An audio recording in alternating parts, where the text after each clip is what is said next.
les amis! Aujourd'hui, nous allons parler de la paix. Et pas n'importe quelle paix. Nous allons parler de la paix de Dieu. Dans le livre de Jean, au chapitre 14, verset 27, Jésus dit « Je vous laisse la paix, je vous donne ma paix. Je ne vous donne pas comme le monde donne. Que votre cœur ne se trouble point et ne s'alarme point. » Quand on parle de paix aujourd'hui, on pense à quand tout est calme et tranquille, quand on se sent en sécurité et heureux. Mais savez-vous que la paix de Dieu est beaucoup plus profonde que la définition qu'on lui donne habituellement? La paix, selon la Bible, c'est shalom. Shalom, c'est un mot hébreu qui signifie paix.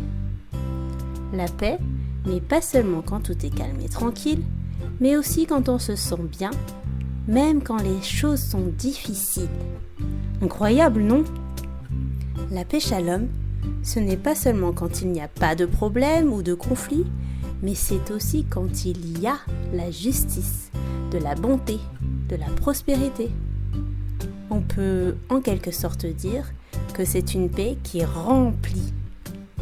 La Bible nous dit, dans Philippiens 4, 6 et 7, « Ne vous inquiétez de rien, mais en toute chose, faites connaître vos besoins à Dieu par des prières et des supplications, avec des actions de grâce.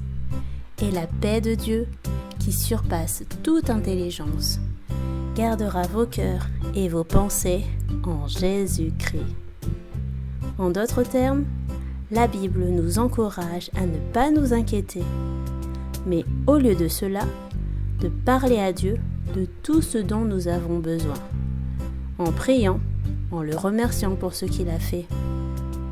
En tant que chrétiens, nous pouvons avoir la paix, car nous pouvons confier tous nos soucis, toutes nos inquiétudes à Dieu. Et nous savons qu'il nous aime et que rien ne lui est impossible.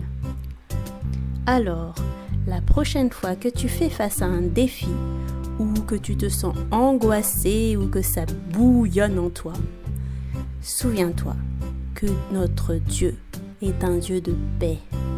Il nous donne sa paix et c'est à nous de la recevoir le cœur ouvert.